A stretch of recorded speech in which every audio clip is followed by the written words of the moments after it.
Hey everyone, Tim here at Cozy Homestead, and today we're going to talk about the number of attempts, threats against President Trump.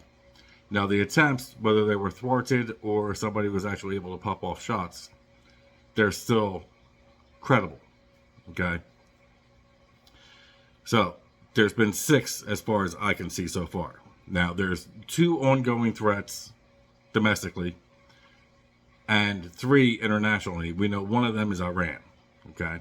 Iran, just like Zelensky, they don't want him back in office. Iran doesn't want him back in office because they know as soon as he's back in office, he's going to put a stop to what Hamas is doing, and Iran is actually helping Hamas with attacks against Israel. Okay? Zelensky doesn't want him back in office because he knows that once that happens, his bankroll is cut off. Now, I firmly believe that Zelensky has a bank account somewhere that's had billions of dollars in it. Okay? Why do you think this guy's going parading around with Harris trying to boost her campaign?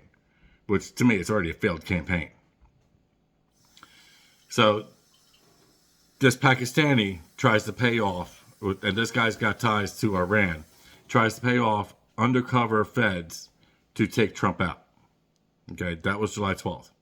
The following day, you have this clown up in Butler, PA, who supposedly couldn't hit the broadside of a barn, who, watching the videos, you can see he was cleared on the roof. How the elevated snipers didn't see it, or why they waited so long to take a shot at this clown after they had let him get off 8 shots. Now, keep in mind, from what's being released, he popped off 3 rounds, heard somebody behind him, turned, pointed a gun at an officer that was trying to get up to the roof to see if somebody was up there.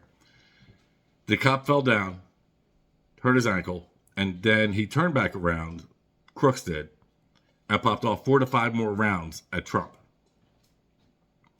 before a sniper finally took him out. Okay? So that whole situation just ain't adding up. Now, keep in mind with Crooks, he was also in a BlackRock commercial. Okay? And you say, what ties, what does that mean? Well, if you don't know who BlackRock, Vanguard, and State Street are, you need to take a look. These are investment groups.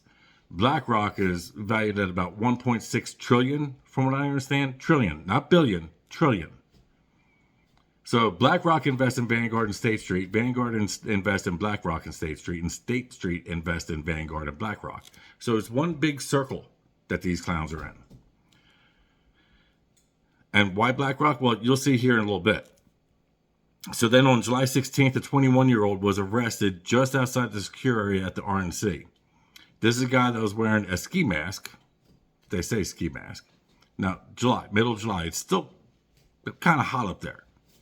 Wearing a ski mask, wearing a tactical backpack, and inside this backpack, it's either a collapsible AK-47 or an AK pistol.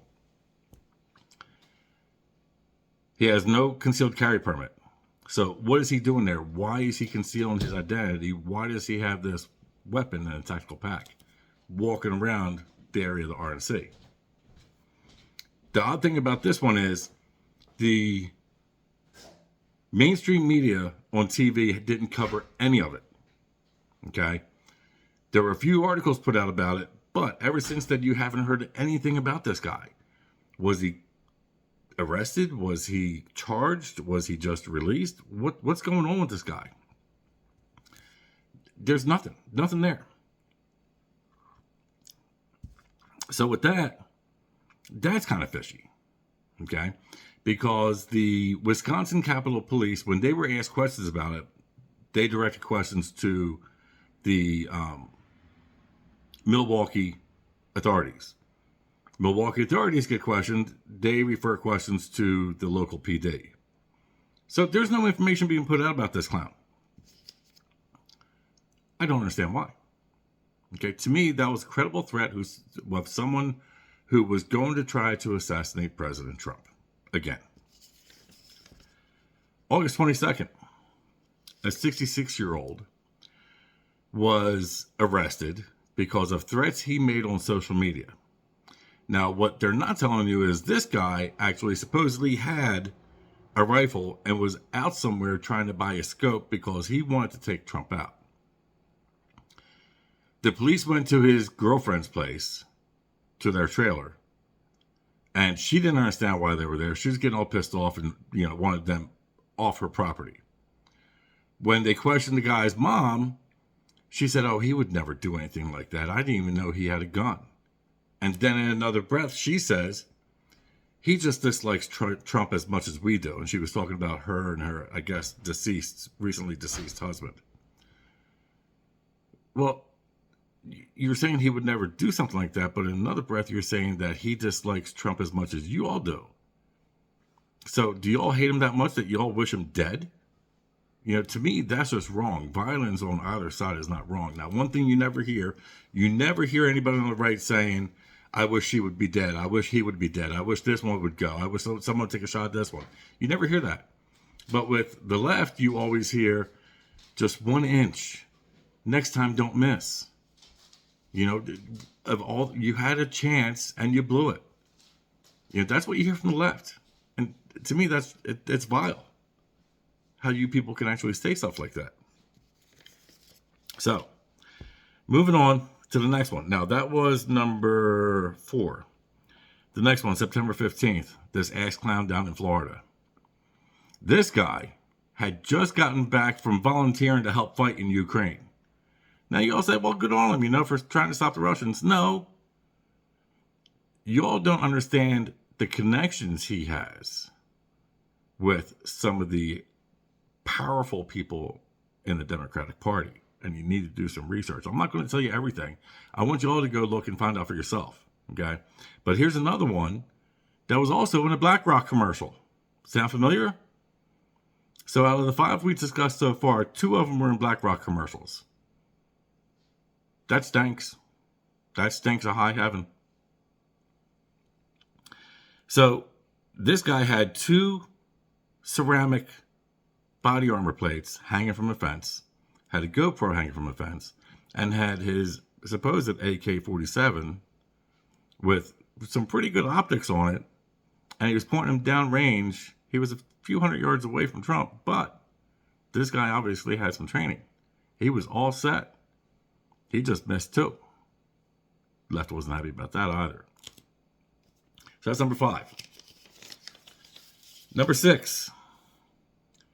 Trump is having a rally in Arizona. And there were some VIP seats up on the stage area to the right of Trump as he's looking out at the audience. They all become ill. Their eyes all start burning. They all start having breathing problems. And it just so happens that these people were sitting in the area where Trump would come out and go up to the microphone. Everybody's saying it was nothing. Some ass clown doctor is saying that, it might have been some cleaning agent that they were using to clean the area. Look, if you're using cleaning agents that are that strong, how are your people that are cleaning surviving? And how is it that dangerous that people can't even just sit there? Now, this doctor is saying, it could have been cleaning agents, it could have been this, could have been that, but I won't know because I didn't examine them. And unfortunately, their ailments have already gone away. So no one knows what really happened. Could it have been a chemical or biological agent that was there that caused these people temporary side effects of it? Don't know. Could have been.